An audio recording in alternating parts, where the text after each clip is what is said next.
Halo guys, apa kabar semuanya? Semoga baik-baik saja. Untuk yang pertama kali mengunjungi channel ini, saya ucapkan selamat datang dan salam kenal.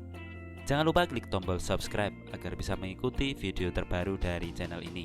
Pada kesempatan ini kita akan membahas film berjudul Queen of Trials 2 yang rilis pada tahun 2021. Film ini mengisahkan balas dendam seseorang atas kematian orang yang dicintainya di tangan geng mafia. Oke, tanpa berlama-lama, langsung saja kita masuk pada alur ceritanya.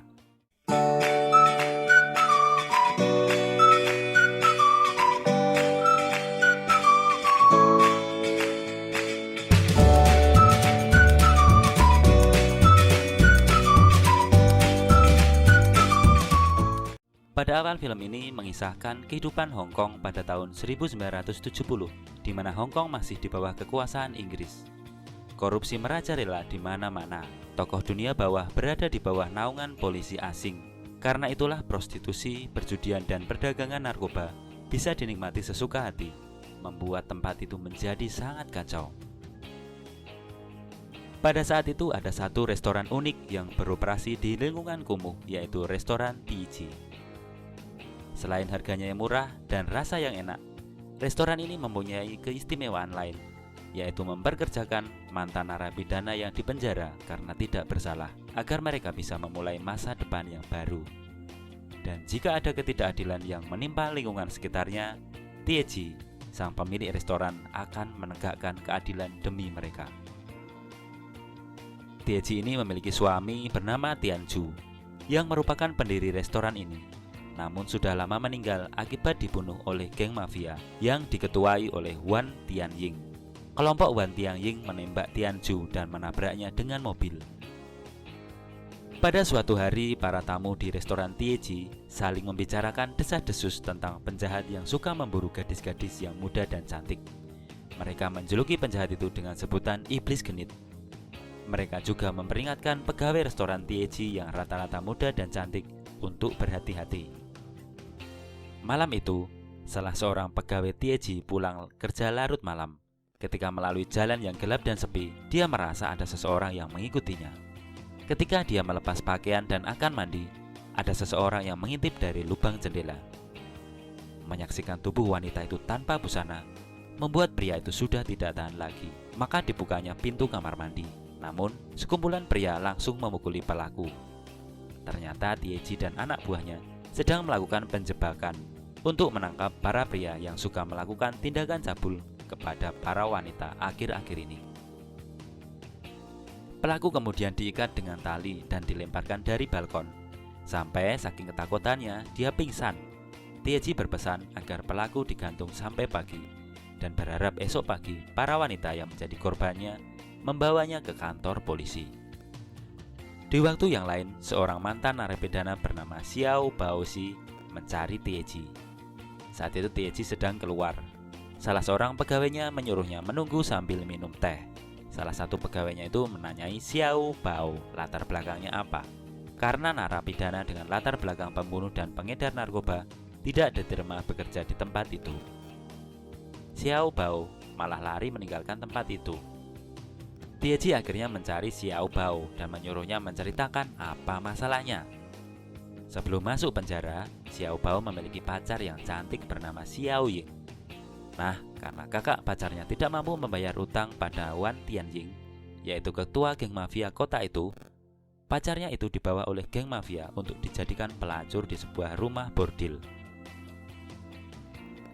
Xiao Bao menyusul Xiao Ying ke rumah bordil. Dan di dalam sebuah kamar, Xiao Ying menutup tubuhnya dengan selimut. Karena ketua geng bernama Wan Tianying telah selesai menikmati tubuhnya. Xiao Bao lalu melampiaskan kemarahannya dengan memukul Wan Tianying. Namun, Wan Tianying bukanlah orang main-main karena dia juga pintar ilmu bela diri. Xiao Bao kalah. Xiao Ying memberikan pilihan ke Wan Tianying untuk melepaskan Xiao Bao atau dia akan menjatuhkan diri dari balkon. Wan Tianying cuma menganggap itu sebagai main-main dan gertakan saja, sehingga dia tidak menggubris omongan Xiao Ying. Xiao Ying akhirnya menjatuhkan diri dari balkon. Xiao Bao kemudian segera berlari ke bawah untuk melihat kondisi Xiao Ying. Xiao Ying sudah meninggal dengan kepala berlumuran darah. Selang beberapa menit, polisi datang dan menangkap Xiao Bao karena dituduh sebagai pelakunya. Xiao Bao dihukum 4 tahun penjara karena dituduh menjual narkoba dan terlibat dalam pembunuhan. Tieji kemudian mencoba meminta bantuan kepada saudaranya yang adalah seorang detektif bernama Zhou untuk curhat atas kejahatan yang dilakukan oleh Wan Tianying. Tieji menyinggung rencana balas dendamnya atas kematian suaminya di tangan kelompok Wan Tianying. Detektif Zhou mengatakan Wan Tianying bukanlah orang sembarangan dan dia tidak akan pernah tersentuh oleh polisi karena ada polisi Inggris bernama Gao Bao yang menjadi backingannya. Gao Bao ini adalah seorang maniak seks yang menyukai gadis-gadis muda. Tieji kemudian pergi ke kafe milik Wan Tianying untuk menarik perhatiannya, sehingga bisa mengetahui celah untuk menjebak Wan Tianying. Di kafe itu kebetulan ada Gao Bao, polisi Inggris yang maniak seks. Dengan menyuguhkan gadis-gadis untuk menari di podium, akhirnya Wan Tianying mengajak Tieji berkenalan dan mengajaknya main kartu di suatu ruang tersembunyi. Tieji dengan cermat mengamati ruang rahasia itu. Dan malam itu, Tieji berhasil menang dan membawa uang banyak. Inspektur Gao Bao mengajak Tieji untuk main lagi. Namun Tieji mengatakan dia akan datang lagi esok harinya. Setelah itu, Tieji mengumpulkan anak buahnya untuk menyusun rencana mengambil buku kas Wan Tianying sebagai barang bukti kejahatan di rumah judinya. Setelah melakukan rapat terbatas, maka rencana dimulai. Tieji menyuruh 3 anak buahnya yang cantik untuk melakukan atraksi sulap, yaitu menghilangkan orang. Dan pada saat menghilang tersebut, anak buah Tieji masuk ke atap gedung. Melalui sebuah angin-angin, dia membobol berangkas tempat buku kas Wan Tianying disimpan. Sedangkan Tieji main kartu bersama Wan Tianying untuk mengalihkan perhatiannya. Ketika sudah berhasil mendapatkan barang bukti, Tieji menemui detektif Zhou. Namun, detektif Zhou malah menembak Tieji dan mengaku kalau dia masuk dalam komplotan Wan Tianying. Terjadilah perkelahian antara anak buah Tieji dan Wan Tianying, sementara Xiao Bao membawa Tieji untuk melarikan diri. Ketika akan sampai rumah, ternyata anak buah Wan Tianying sudah membakar restoran Tieji. Tieji kemudian menunjukkan rumah yang pernah digunakan almarhum suaminya untuk bersembunyi. Xiao Bao ingin memanggil dokter, tetapi Tieji melarangnya.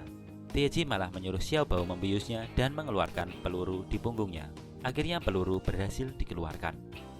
Selang beberapa waktu, pemerintah pusat akhirnya membentuk Dewan Anti Korupsi, yang artinya membahayakan posisi Wan Tianying dan Inspektur Gao Bao. Jika Tieji bekerja sama dengan Dewan Anti Korupsi, maka tamatlah rimayat Wan Tianying dan Gao Bao.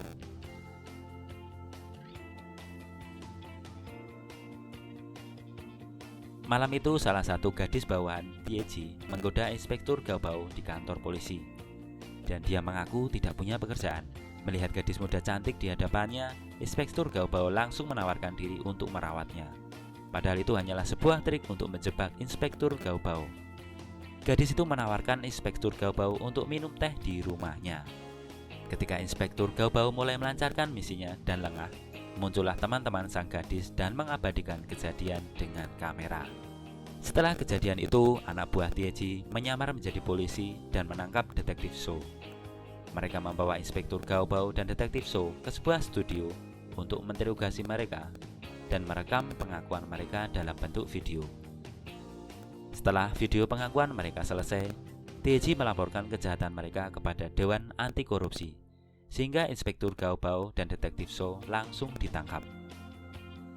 Ketika mendengar penangkapan Inspektur Gao Bao dan detektif Zhou, Wan Tianying merasakan khawatir kalau setelah itu gilirannya akan ditangkap juga.